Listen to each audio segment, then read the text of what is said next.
suppose probably the Hennessey winner that made the biggest impression on the day was Millhouse.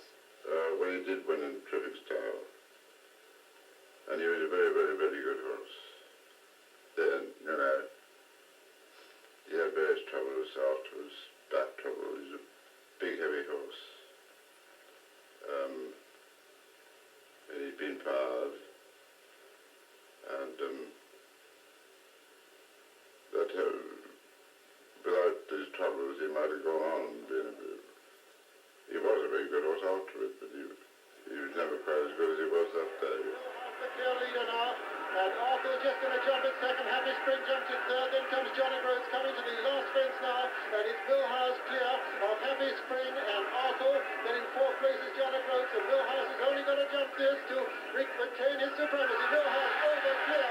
Happy Spring is going to jump in second. Arkle jumps in third, and coming up towards the line, it's Millhouse, the great champion, retaining his reputation. Willie Robertson on Millhouse with 50 yards to run to the line, and hats off from the crowd as they cheer a great champion as he runs up to the line. Millhouse and Arkle coming to try and get second place off Happy Spring at the line. Millhouse is the winner. Happy Spring is second, and Arkle is third. But there were excuses for Arkle. So they said. I saw he did make a mistake at the third last or the first in the straight rather than. But this horse is going like a bomb, you know. I don't think he wouldn't have beat it up there anyway. After that day, a lot of people thought Millhouse would never be beaten. Yes, I was one of them. But 12 months later, it was a different story. Arkle had trounced Millhouse in the Gold Cup in March, and now, on a misty autumn day, it was he who was favourite at 5-4. This is the last fence, and here's the great one, Arkle, well clear of Ferryboat, the likely weighted Ferryboat, and Arkle's only going to jump it. He has pricked, he's over and clear. Ferryboat jumps in second. Millhouse is coming up tied in the third place, and the Rip is coming to challenge him now for third place. And as they come up to the line, it's packed up on Arkle, going away from Ferryboat, with the Rip coming storming into third place now. And as they come up to the line, it's Arkle, the undisputed champion. It was the start of an epoch for the greatest steeplechaser of our time.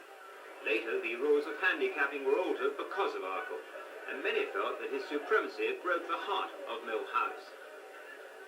Well, what could you do? You had to take him on. I mean, he was good enough to be second to Arkle twice in the Gold Cup, wasn't he? And something happened to Arkle, and I thought we'd sure to beat Arkle that year, you know. But Arkle was exceptional horse. By now, Arkle, with his look of eagles, had become a legend. A year later, he made history again. There's never been a market like this in a major handicap before or since, and there's never likely to be again. Yet the bookies were just being realistic. Arkle was quite simply out on his own. Coming up to the second last now, and it's Arkle well clear of Brasher, then comes Wayward Queen and Freddie. This is the second last fence now. Arkle clear, jumps it in second, as though this is the first fence he jumped during the race. Brasher jumps in second, Wayward Queen jumps in third, just ahead of Freddie. Coming up towards the final fence now, in the 1965 Hennessey Gold Cup, and it's Arkle well clear. As he airs tricks, he jumps in and goes striding away, getting a tremendous reception from the crowd here. Brasher jumps in second, Wayward Queen jumps in third, just ahead of Freddie. As they race up towards the line, it's Arkle striding away well clear of Brasher in second place. Then comes Freddie and Wayward Queen, and at the line, Arkle 12 guns, 7 on his back. It was now that the long handicap was created, because if Arkle was entered in a race, everything else was on 10 stone. Well, in the end, weight is the great leveller, and a couple of years later, the handicapper set Arkle a task which turned out to be impossible when he ran against Stalbridge Colonist. Yes. Well, it was a tremendous race. I remember it was Stan Road to Stalbridge. Well, there wasn't a stride between them all the way up the straight. It was over after the last fence. And of course, that weight was too much for him. Arkle comes in and he jumps it here. Stalbridge Colonist, second one, Stalbridge Colonist putting in a great challenge. And it's Stalbridge Colonist on the strong side, Arkle on the far side. Here's where the weight is going to tell.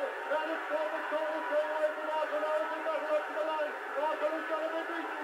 It's Stalbridge Colonist from Arkle. One of us putting in a great £35 to the grey, was finally toppled.